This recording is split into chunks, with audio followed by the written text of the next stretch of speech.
چلیے بغیر کسی تاخیر کے اس تفصیلی جائزے کا آغاز کرتے ہیں۔ آج کل ہم مشینوں کے ساتھ ایسے بات کرتے ہیں جیسے کسی جیتے جاگتے انسان سے کر رہے ہو، ہے نا؟ یہ ہماری روزمرہ زندگی کا ایک بالکل عام سا حصہ بن چکا ہے۔ لیکن کیا کبھی اس بات پر غور کیا گیا ہے کہ اس عام سی سیدھی سادھی گفتگو کی سطح کے بالکل نیچے کیا چھپا ہے؟ دراصل ہمارا مقصد اسی سطح سے نیچے اترنا اور ان پوشیدہ نظاموں کو بے نقاب کرنا ہے جو ہماری ان ڈیجیٹل باتوں کو شکل دیتے ہیں۔ یقین مانیے، یہ صرف اسکرین پر نظر آنے والے چند الفاظ کی بات نہیں ہے، بلکہ اس کے پیچھے ایک انتہائی پیچیدہ اور حیران کن فریم ورک کام کر رہا ہے جو اس پورے مکالمے کو ممکن بناتا ہے۔ تو یہاں ایک بہت ہی بنیادی اور دلچسپ سوال جنم لیتا ہے، ان ڈیجیٹل مکالموں کو دراصل کنٹرول کون کر رہا ہے؟ بظاہر تو بالکل ایسا لگتا ہے کہ جب ہم کوئی پرومپٹ یا سوال ٹائپ کرتے ہیں تو مشین ہماری مرضی کے عین مطابق ایک بالکل ذاتی سا جواب دے دیتی ہے۔ ایسا محسوس ہوتا ہے کہ اس گفتگو کے ڈرائیور ہم خود ہیں، لیکن سچائی اس کے بالکل برعکس ہے۔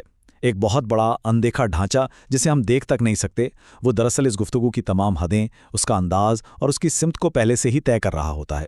یہ روزمرہ کی زندگی میں جاننا اس لیے بھی انتہائی ضروری ہے کیونکہ ہمارا ہر ٹائپ کیا گیا لفظ انہی پوشیدہ اصولوں کے تحت جانچا جاتا ہے۔ یہ بالکل ایسا ہی ہے جیسے ہم سمجھ رہے ہوں کہ گاڑی کا اسٹیئرنگ ہمارے ہاتھ میں ہے، لیکن درحقیقت سڑک کی تعمیر اور ٹریفک کے اصول ہمارا راستہ پہلے سے ہی متعین کر چکے ہوں۔ آئیے سب سے پہلے اس پہلو کو سمجھتے ہیں، چیٹ باٹ کا فریب اور اس کے پیچھے چھپی اصل حقیقت۔ اگر ہم ڈیجیٹل بات چیت کی ہسٹری پر ایک نظر ڈالیں تو یہ واقعی ایک کمال کا سفر ہے۔ اس سے اندازہ ہوتا ہے کہ ٹیکنالوجی نے کتنا لمبا راستہ طے کیا ہے۔ 1960 کی دہی میں ایلائزا جیسے نظام موجود تھے۔ ان کا مقصد بس ایک ماہر نفسیات کی نقل اتارنا تھا تاکہ انسانوں کو حقیقی گفتگو کا تھوڑا سا احساس مل سکے۔ یہ نظام انتہائی سخت اور محدود اصولوں پر کام کرتے تھے، بس چند الفاظ کو پکڑتے اور طوطے کی طرح واپس دوہرا دیتے۔ پھر 2010 کی دہی میں وہ ابتدائی چیٹ باٹس آئے جو پیٹرن میچنگ یعنی جملوں کے نمونے پہچاننے پر چلتے تھے، اور اب موجودہ دور میں ہم لارج لینگویج ماڈلز یا LLMs استعمال کر رہے ہیں، جن کے متحرک سٹرکچرز نے تو لفظی معنوں میں ایک تہلکہ مچا دیا ہے۔ یہ ارتقا ہمیں بتاتا ہے کہ مشینوں نے ہماری زبان کی نقل اتارنے میں کس قدر زبردست مہارت حاصل کر لی ہے۔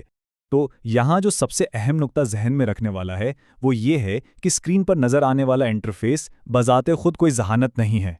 وہ مانوس سی چیٹ اسکرین جس پر نیلے یا گرے ببلز میں ٹیکسٹ ظاہر ہوتا ہے، وہ محض ایک فریب پیدا کرتی ہے۔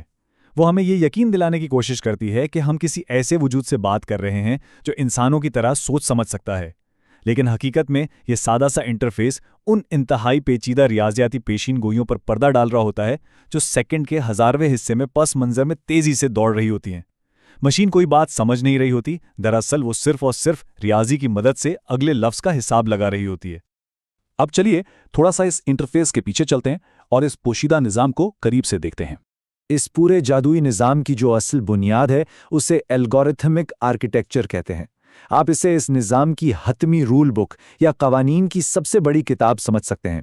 بس یہی وہ پوشیدہ ڈھانچہ ہے جو ہر ایک ڈیجیٹل مکالمے کی سخت پابندیوں اور حدود کو قائم کرتا ہے۔ یہ بالکل واضح طور پر طے کرتا ہے کہ ماڈل ہماری دی گئی معلومات کو کیسے پڑھے گا، ان پر کون کون سے اصول لاگو کرے گا اور آخر میں کیا جواب تیار کر کے دے گا۔ اس آرکیٹیکچر کے بغیر کوئی بھی AI ماڈل محض بے ربط کوڈز کا ایک بے جان ڈھیر ہے۔ اور یہ چیز اس بات کو شاندار طریقے سے واضح کرتی ہے کہ انسانوں اور مشینوں کی زبان کے درمیان کتنا بڑا خلا ہے۔ ایک طرف تو ہمارا انسانی مکالمہ ہے جو کہ اکثر بے ترتیب ہوتا ہے، جذبات سے بھرا ہوتا ہے، اور اس میں سیاق و سباق کی اتنی تہیں ہوتی ہیں کہ انسان تو اشاروں میں بات سمجھ جاتے ہیں لیکن مشینیں نہیں۔ اور دوسری طرف الگورتھمک تشریح ہے جو ہر ایک چیز کو انتہائی منظم، ریاضیاتی اور خالصتاً پیشین گوئی کے اصولوں پر جانچتی ہے۔ یہ ترجمے کا خلا اس بات کو سمجھنے کے لیے بہت اہم ہے کہ جب ہم کوئی جذباتی یا پیچیدہ بات لکھتے ہیں تو الگورتھم کس طرح اسے ایک بے جان ریاضیاتی مساوات میں تبدیل کرنے پر مجبور ہو جاتا ہے۔ تو اس مشینی ترجمے کو مکمل طور پر سمجھنے کے لیے ہمیں الگورتھمک آرکیٹیکچر کے کچھ مخصوص اصولوں کو دیکھنا ہوگا۔ آئیے دیکھتے ہیں کہ یہ مرحلہ وار کام کیسے کرتا ہے۔ چاہے پرومپٹ کتنا ہی سادہ کیوں نہ ہو، اسے ان 4 مراحل کے پیچیدہ جال سے گزرنا ہی پڑتا ہے۔ سب سے پہلے ان پٹ موصول ہوتا ہے، پھر دوسرا اور شاید سب سے اہم مرحلہ آتا ہے جسے ٹوکنائزیشن کہتے ہیں۔ یہاں آپ کے پورے جملے کو چھوٹے چھوٹے ٹکڑوں یا ٹوکنز میں توڑا جاتا ہے تاکہ مشین اسے بآسانی ہضم کر سکے۔ اس کے بعد تیسرا مرحلہ آرکیٹیکچرل پروسیسنگ کا ہے، جہاں وہ سارا ریاضیاتی حساب کتاب ہوتا ہے جس کا ہم نے ذکر کیا۔ اور آخر میں چوتھا مرحلہ آؤٹ پٹ تیار کرنا، جہاں وہ جواب ہماری اسکرین پر ظاہر ہوتا ہے۔ ہر ایک جواب اس مکمل سفر سے گزر کر ہی ہم تک پہنچتا ہے۔ کیا یہ بات حیران کن نہیں ہے کہ یہ پوشیدہ آرکیٹیکچرل انتخاب جو کہ مکمل طور پر غیر جانبدار رہ کر بیک گراؤنڈ میں کام کرتے ہیں وہ اکیلے ہی اس پوری گفتگو کے ذمہ دار ہوتے ہیں؟